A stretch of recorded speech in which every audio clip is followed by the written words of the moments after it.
Good morning students, welcome to the online class. आज हम आपकी क्लास 10th की जो बुक है फर्स्ट फ्लाइट, उसका सेकंड चैप्टर आगे कंटिन्यू करेंगे। चैप्टर का नाम है Nelson Mandela long walk to freedom. इस चैप्टर का हमने स्टार्टिंग वाला पोर्शन कर लिया था। आज हम लोग पेज नंबर देखिए, ये पेज नंबर 21 पे जो नीचे वाला पैराग्राफ है यहाँ से स्टार्ट करते हैं। मैं आपको वही कहूँगा जो मैं आपको हमेशा कहता हूँ कि पढ़ते वक्त अपनी बुक अपने पास में रखिए।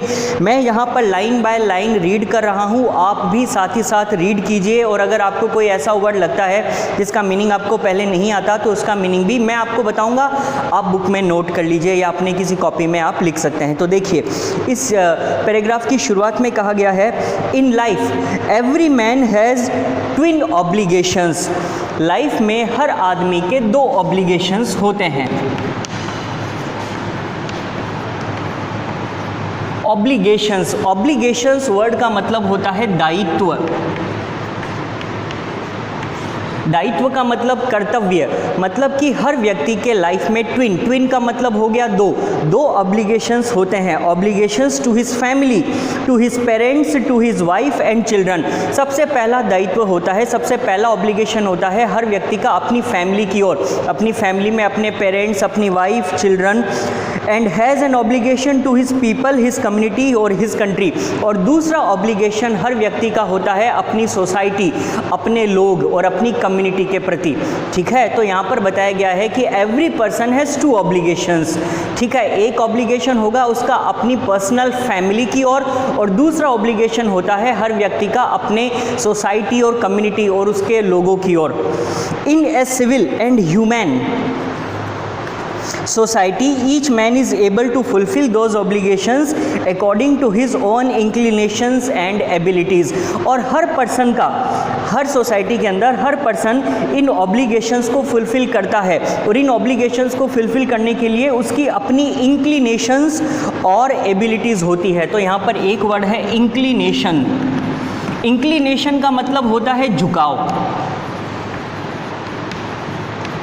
कोई भी काम करने के प्रति आपका उसकी ओर कितना झुकाव है, आपका कितना मन है उसे करने का, आप किस चीज़ को ज़्यादा प्रायोरिटी देते हैं, उसे हम इंक्लिनेशन कह सकते हैं। तो हर पर्सन का अपना खुद का इंक्लिनेशन होता है, अपनी खुद की एबिलिटीज़ होती है इन दायित्व को पूरा करने के लिए, इन ऑब्लिगेशंस को फुलफिल करने के लिए। But in a country like South Africa it was almost impossible for a man of my birth and colour to fulfil both of those obligations. लेकिन नेल्सन मंडेला क्या कहते हैं कि साउथ अफ्रीका जैसी कंट्री में होने की वजह से ये किसी भी पर्सन के लिए इम्पॉसिबल है जो कि उनके बर्थ और कलर का हो। यानी कि कोई भी ब्लैक पर्सन जो साउथ अफ्रीका में पैदा होता है उसके लिए दोनों ऑब्लिगेशंस को फुलफिल कर पाना इम्पॉसिबल टास्क है।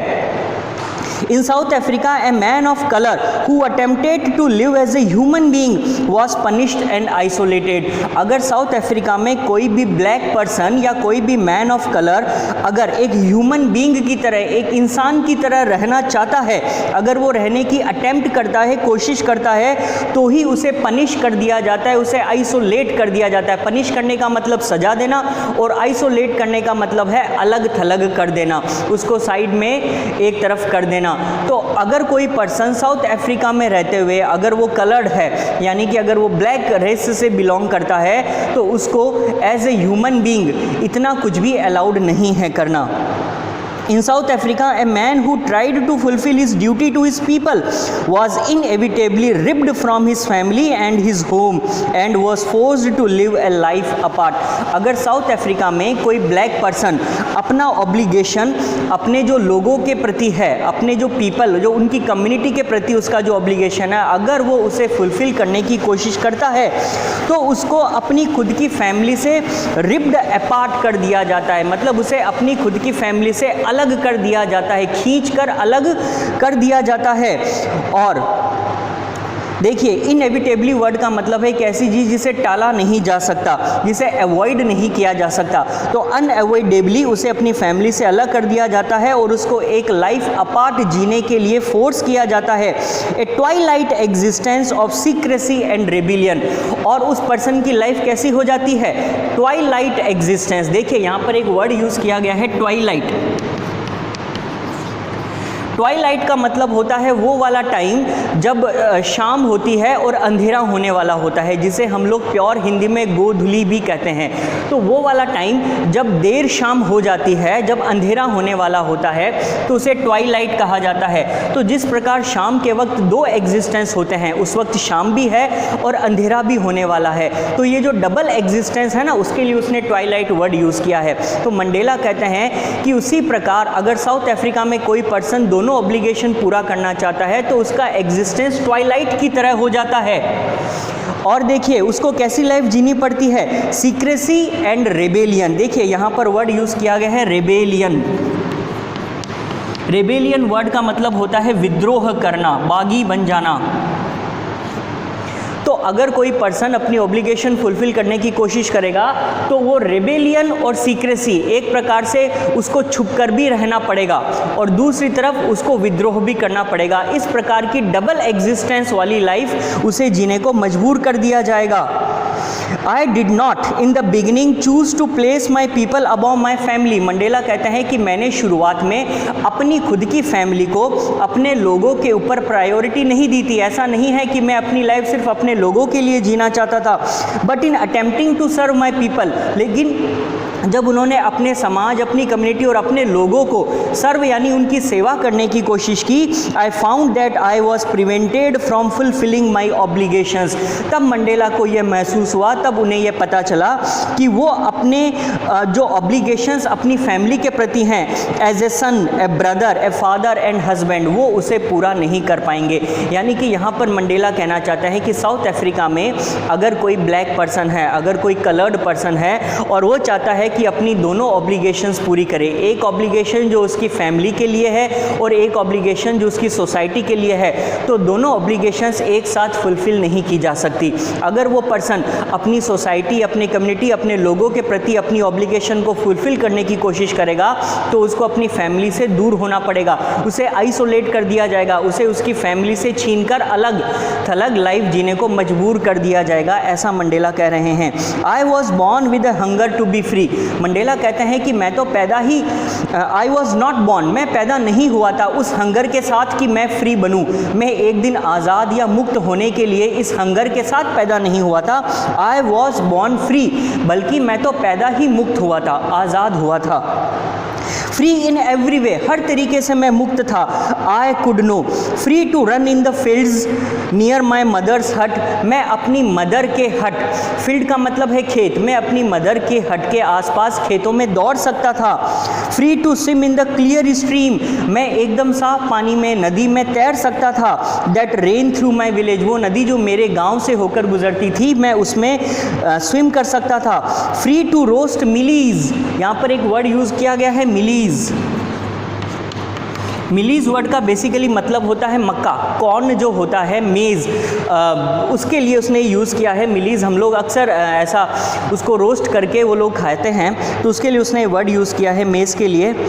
मिलीज under the stars and ride the broad backs of slow moving bulls, और बैल, उनकी जो ब्रॉड यानी कि उनका जो बैक है इतना ब्रॉड होता है, उसके ऊपर बैठकर वो धीरे धीरे चलना भी पसंद करते थे। तो बचपन में उन्होंने ये सारे काम किए हैं और इन सब कामों को करने के लिए वो हमेशा से फ्री रहे हैं। उन्हें उस वक्त कभी भी ये महसूस नहीं हुआ कि वो किसी चीज़ के प्रिजनर हैं, उन्हें ये सब कुछ फ्रीली अवेलेबल था।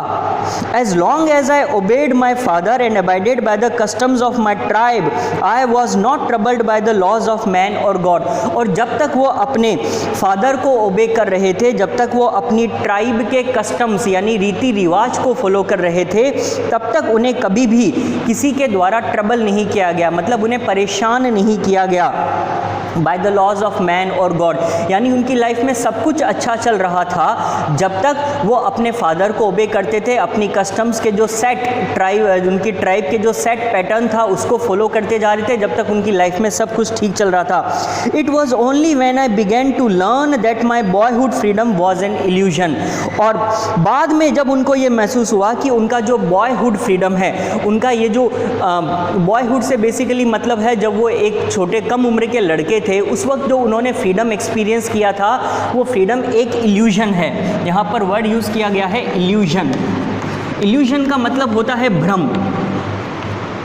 वो चीज़ जो रियलिटी में एग्जिस्ट नहीं करती, वो चीज़ जिसको सिर्फ उन्हें लगता है रियल है लेकिन एक्चुअली वो रियल नहीं है। तो उनको लगने लगा कि उनकी जो फ्रीडम है, जिन चीज़ों को वो अपनी फ्रीडम समझते थे, वो सारी चीज़ें तो सिर्फ एक इल्यूजन है।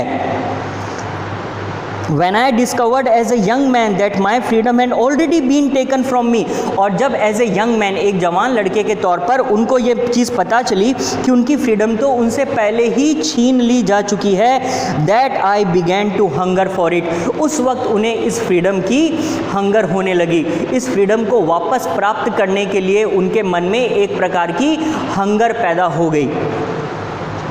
He started yearning for the freedom, ऐसा इसमें बताया गया है। नेक्स्ट देखिए, at first as a student, शुरुआत में एक स्टूडेंट के तौर पर I wanted freedom only for myself, the transitory freedoms of being able to stay out at night, read what I pleased and go where I chose. जब वो एक student थे तो एक स्टूडेंट होने पर वो कम उम्र के थे, उनमें इतनी ज़्यादा समझ नहीं थी कि वो अपनी कम्युनिटी या सोसाइटी के बारे में भी ज़्यादा कुछ सोच सके। तो उस वक्त एज ए स्टूडेंट वो सिर्फ इतनी ही फ्रीडम चाहते थे जो ट्रांजिटरी का बेसिकली मतलब होता है जो परमानेंट नहीं है, जो एक फेज से दूसरे फेज में जाते वक्त मिलती है, जो परमानेंट नहीं है, थोड़े ही टाइम में बदल जाएगी। तो एज ए स्टूडेंट भी उनकी फ्रीडम का जो लक्ष्य था, उनकी फ्रीडम का गोल टारगेट सिर्फ इतना ही था।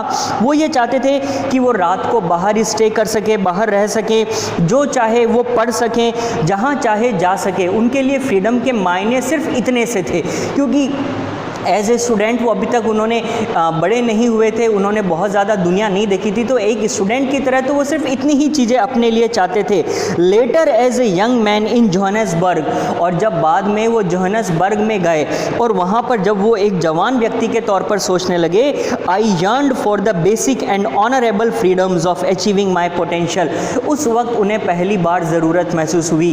देखिए यहाँ पर वर्ड यूज़ किया गया है यर्न, मतलब वो चाहते थे किस चीज़ को, क्या चीज़ चाहते थे? Basic and honourable freedom. Basic का मतलब नॉर्मल जनरल फ्रीडम जो होनी चाहिए, और ऑनरेबल फ्रीडम जिससे उनका मान सम्मान बना रहे, वो फ्रीडम उन्हें चाहिए थी। Of achieving my potential, of earning my keep, of marrying and having a family.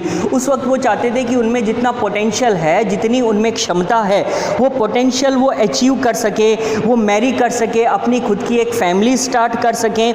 The freedom not to be obstructed in a lawful life, और अगर वो एक लॉफुल लाइफ, अगर वो कानून के हिसाब से चलते हैं, एक लॉफुल लाइफ को जीते हैं, तो उनकी लाइफ में उनकी फ्रीडम को कहीं पर भी ऑब्स्ट्रक्ट नहीं किया जाए। यहाँ पर वर्ड यूज़ किया गया है ऑब्स्ट्रक्ट। ऑब्स्ट्रक्ट का मतलब होता है अवरोध, मतलब कि उनकी फ्रीडम में कहीं पर भी कोई रोक टोक नहीं होनी चाहिए, कोई प्रकार का अवरोध नहीं होना चाहिए, वो ये चाहते थे। But then I slowly saw that not only was I not free but my brothers and sisters were not free. और जैसे जैसे वो यंग से फिर वो बड़े होते गए, उनकी बढ़ती उम्र के साथ साथ में उन्होंने ये चीज़ महसूस करी कि वो फ्री नहीं हैं। उन्हें लगता था कि वो फ्री हैं as a student, as a young man, उनके लिए टारगेट्स बहुत छोटे थे। लेकिन अब वो as a person who lives in a society, वो अपने आसपास में अपनी सोसाइटी, अपनी कम्युनिटी में जब लोगों को देखता है तो मंडेला को ये महसूस होता है कि वो फ्री नहीं है। यहाँ तक कि उनकी ब्रदर्स, सिस्टर्स, उनकी कम्युनिटी में कोई भी फ्री नहीं है। I saw that it was not just my freedom that was curtailed, और उन्हें ये महसूस हुआ कि ना सिर्फ उनकी फ्रीडम को कर्टेल किया गया था, but the freedom of everyone who looked like I did, उन सब लोगों की फ्रीडम को भी कर्टेल कर दिया गया था जो उनकी तरह दिखते थे। कर्टेल करने का मतलब होता है रिड्यूस कर देना। कर्टेल वर्ड का मतलब है रिड्यूस, कम कर देना, किसी भी चीज़ को उसकी पावर कम कर देना, उसकी क्षमताएं छीन लेना। तो जब वो बड़े हुए तो उनको महसूस हुआ कि उनकी कम्युनिटी के अंदर उनके जो लोग हैं, यानी कि जो कलर्ड पीपल है, जो लोग उनकी तरह दिखते हैं, उन सब लोगों की फ्रीडम को छीन लिया गया है, उन सब लोगों की फ्रीडम कर्टेल कर दी गई है। That is when I join the African national Congress, और जब उन्हें इस चीज़ का एहसास हुआ तब उन्होंने अफ्रीकन नेशनल कांग्रेस, जो कि एक पॉलिटिकल पार्टी है जिससे बाद में वो इलेक्शन जीते थे, वो उन्होंने ज्वाइन कर ली। And that is when the hunger for my own freedom became the greater hunger for the freedom of my people. और उस वक्त पहली बार उनका जो ऑब्लिगेशन अपनी फैमिली के प्रति था, उस ऑब्लिगेशन से ज़्यादा बड़ा ऑब्लिगेशन उन्हें अपनी सोसाइटी और अपनी कम्युनिटी के लिए महसूस होने लगा।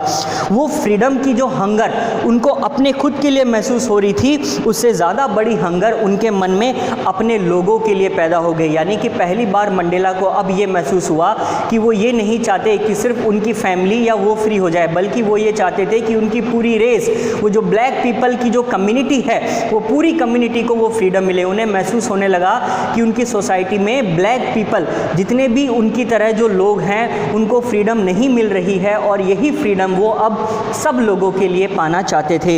It was this desire for the freedom of my people to live their lives with dignity and self respect that animated my life. और अब ये उनके मन में जो डिज़ायर पैदा हो गई, उनके मन में जो इच्छा हो गई कि वो अपने लोगों के लिए उनकी लाइफ्स को डिग्निटी और सेल्फ रेस्पेक्ट देने के लिए, मान सम्मान देने के लिए, आत्मसम्मान, सेल्फ रेस्पेक्ट का मतलब आत्मसम्मान, ये आत्मसम्मान अपने लोगों की लाइफ के देने के लिए अब उनकी लाइफ पूरी तरीके से उसी दिशा में चली गई। That respect that animated my life, that transformed a frightened young man into a bold one। और इस वजह से क्या हुआ, उनकी पर्सनैलिटी में चेंजेस आए। अभी तक वो एक फ्राइटेंड मैन थे। फ्राइटेंड का मतलब क्या होता है, डरे हुए। फ्राइटेंड का मतलब हुआ डरे हुए या डरा हुआ। अब तक मंडेला एक डरे हुए पर्सन थे, अब तक वो ये चीज़ों से डरते थे, और अब वो एक बोल्ड पर्सन में बदल गए। बोल्ड का मतलब हो गया साहसी, जिसे किसी से डर नहीं लगता। तो अब एक फ्राइटेंड पर्सन से उनकी पर्सनैलिटी एक बोल्ड पर्सन की बन गई थी। That drove a law abiding attorney to become a criminal. और उन्हें लगने लगा कि इसी हंगर की वजह से अब वो इतने बोल्ड हो गए हैं कि अब तक वो एक लो अबाइडिंग अटॉर्नी का मतलब बेसिकली आप नॉर्मल भाषा में वकील से समझ सकते हैं, वो एक लो अबाइडिंग यानी कानून को मानने वाले अटॉर्नी से बदलकर एक क्रिमिनल तक बन गए हैं। That turned a family loving husband into a man without a home। अब तक वो सिर्फ अपनी फैमिली के बारे में सोचते थे, वो एक फैमिली लविंग हस्बैंड थे, और अब वो बन चुके थे, क्या बन चुके थे, अब देखिए आगे क्या लिखा है, turned a family loving husband into a man without a home। अब वो एक ऐसा व्यक्ति बन गए थे जिनके पास अपना घर नहीं है। That forced a life loving man to live like a monk। और अब उनकी ज़िंदगी कैसी हो गई थी, एक पारिवारिक ज़िंदगी नहीं रही, अब वो एक मॉन्क वाली लाइफ हो गई थी उनकी। मॉन्क बेसिकली यूज़ किया जाता है जो बुद्धिस्ट रिलीजन है। बुद्धिस्ट रिलीजन में जो लोग होते हैं, जो बुद्धिस्ट रिलीजन्स को फॉलो करते हैं और वो लोग मोनास्ट्री में रहते हैं, उन लोगों के लिए मॉन्क वर्ड का यूज़ किया जाता है। ठीक है, तो अब देखिए, अब उनकी लाइफ एक मॉन्क की तरह हो गई है। मतलब कि मॉन्क होने का मतलब है कि उनका खुद का घर परिवार नहीं है, वो अपनी जिस चीज़ को मानते हैं, जो उनकी आस्था है, जो उनका रिलीजन है, जो उनकी ऑब्लिगेशन अपनी सोसाइटी के लिए है, उसके लिए वो अपने घर से अलग रहना उन्होंने शुरू कर दिया था। I am no more virtuous और self sacrificing than the next man, but I found that I could not even enjoy the poor and limited freedoms I was allowed when I knew my people were not free. I am no more virtuous, अब वो virtuous नहीं रहे। Virtuous का मतलब क्या होता है, virtue का मतलब होता है गुण। अब वो इतने ज़्यादा वर्चुअस, इतने ज़्यादा गुणी पर्सन नहीं रह गए थे, इतने ज़्यादा सेल्फ सेक्रीफाइसिंग नहीं थे जितना भी कोई भी दूसरा नेक्स्ट मैन या कोई भी दूसरा आदमी होता। But I found that I could not even enjoy the poor and limited freedom. लेकिन उनको ये चीज़ महसूस हुई कि वो जो उनको पुअर और लिमिटेड फ्रीडम अब तक मिली हुई थी, जो भी उनको थोड़ी बहुत फ्रीडम अब तक मिली हुई थी, आई was allowed when I knew my people were not free. जब उनको ये पता चला कि उनके खुद के लोग जो ब्लैक पीपल हैं, जो फ्री नहीं हैं, तो उस वक्त उनको जो भी लिमिटेड फ्रीडम मिल रही थी, जो उन्हें अलाउड थी, उस फ्रीडम को भी वो एन्जॉय नहीं कर पा रहे थे। यानी कि यहाँ पर क्या गया है कि जब मंडेला को ये चीज़ महसूस हुई कि उनके लोग फ्री नहीं हैं, उनको बहुत ज़्यादा ऑपरेशन झेलना पड़ता है, तो उस वक्त चाहे मंडेला के पास में अपने खुद के लेवल पर कुछ फ्रीडम थी, लेकिन उस फ्रीडम को भी वो एन्जॉय नहीं कर पा रहे थे। वो बहुत ज़्यादा इस बात को लेकर परेशान थे कि उनके अपने लोग, उनकी सोसाइटी, उनकी कम्युनिटी फ्री नहीं है। Freedom is indivisible. इनडिविजिबल का मतलब एक ऐसी चीज़ जिसे बांटा नहीं जा सकता, जिसे भाग में नहीं तोड़ा जा सकता। फ्रीडम इज़ इनडिविजिबल, इसे बांटा नहीं जा सकता। The chains on any one of my people were the chains on all of them. अगर उनमें से कुछ लोगों के ऊपर भी उन्होंने बेड़ियाँ यानी कि चेन्स डाल रखी है, तो ये चेन उन सब लोगों के ऊपर है। The chains on all my people were the chains on me. और जब तक उनके लोगों के ऊपर बंदिशें हैं, पाबंदियाँ हैं, उनके ऊपर बेड़ियां हैं, तब तक वो चेन्स उन्हें खुद के ऊपर महसूस होती थी। उनका कहने का मतलब है कि अगर कम्युनिटी के कुछ लोगों के ऊपर भी इस प्रकार की चेन्स डाल दी गई है तो ये चेन पूरी कम्युनिटी के ऊपर मानी जाएगी। यहाँ तक कि वो खुद इस बात को लेकर फ्री नहीं थे कि अगर उनकी कम्युनिटी में कुछ लोगों के खिलाफ ऑपरेशन हो रहा है तो ये ऑपरेशन वो खुद के खिलाफ महसूस करते थे। I knew that the oppressor must be liberated just as surely as the oppressed. और वो ये कहते हैं कि मैं जानता था कि जिस तरीके से ऑपरेस्ड का मतलब जिसके ऊपर अत्याचार हो रहा है उस व्यक्ति को लिबरेट करने का मतलब आज़ाद करना। अगर उस व्यक्ति को आज़ाद करना ज़रूरी है जिसके ऊपर अत्याचार हो रहा है, तो उतना ही ज़रूरी उस अत्याचार करने वाले व्यक्ति को भी आज़ाद करना है। यानी कि दोनों की आज़ादी ज़रूरी है। वो पर्सन जो अत्याचार ऑपरेशन कर रहा है और वो पर्सन जो ऑपरेस्ड हैं, जिसके ऊपर अत्याचार हो रहे हैं। A man who takes away another man's freedom is a prisoner of hatred. अब ऐसा क्यों, मंडेला ने ऐसा क्यों बोला कि जो अत्याचार करता है उसे भी आज़ाद करना ज़रूरी है? इसलिए क्योंकि मंडेला ये कहते हैं क्योंकि वो पर्सन जो दूसरों के ऊपर अत्याचार कर रहा है, वो पर्सन जो दूसरों की आज़ादी छीन रहा है, वो पर्सन खुद भी तो एक प्रकार का प्रिजनर है हेट्रेड का। हेट्रेड वर्ड का मतलब है नफरत।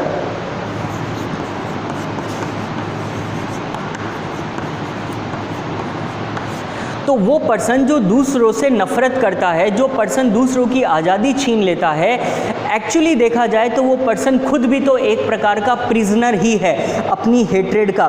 ऐसे में उसको भी फ्री करना ज़रूरी है। He is locked behind the bars of prejudice and narrow mindedness. और वो पर्सन जो दूसरों से नफरत करता है, वो पर्सन मानसिक तौर पर, मेंटल लेवल पर खुद एक प्रकार से लॉक्ड बिहाइंड द बार्स, वो खुद बार्स के पीछे लॉक्ड है, वो खुद एक प्रकार की जेल में बंधा हुआ है। किस प्रकार की जेल की बात हो रही है यहाँ पर? Prejudice and narrow mindedness. अब यहाँ पे दो वर्ड यूज़ किए, देखिए एक वर्ड है नैरो माइंडेडनेस। नैरो का मतलब होता है संकीर्ण और माइंडेडनेस का मतलब है मानसिकता। नैरो माइंडेडनेस का मतलब है संकीर्ण मानसिकता।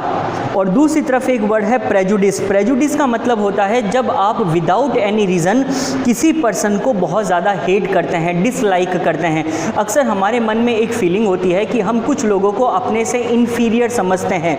अगर उस पर्सन ने हमारा पर्सनली कुछ भी नहीं बिगाड़ा है, उसके बावजूद हम लोग उस पर्सन को हेट करते हैं। हमारे मन में उसके लिए एक डिसलाइक होती है फॉर नो पर्टिकुलर रीज़न। उसने हमारा कुछ नहीं बिगाड़ा, लेकिन हमारा जो अपब्रिंगिंग है, हो सकता है कि उस अपब्रिंगिंग के दौरान हमने कहीं उस पर्सन को हेट करना सीख लिया। तो जब हमारे मन में इस प्रकार की भावना किसी और व्यक्ति के लिए होती है तो इसे प्रेजुडिस कहते हैं। जैसे कि यहाँ पर बात की जा रही है वाइट पीपल की। जो वाइट पीपल थे, जो गोरे लोग थे, वो मंडेला की रेस यानी कि जो ब्लैक पीपल थे उनसे हेट करते थे। वो उनको अपने से इन्फीरियर समझते थे। वो उनको कोई भी तरह का फ्रीडम या राइट्स देना नहीं चाहते थे।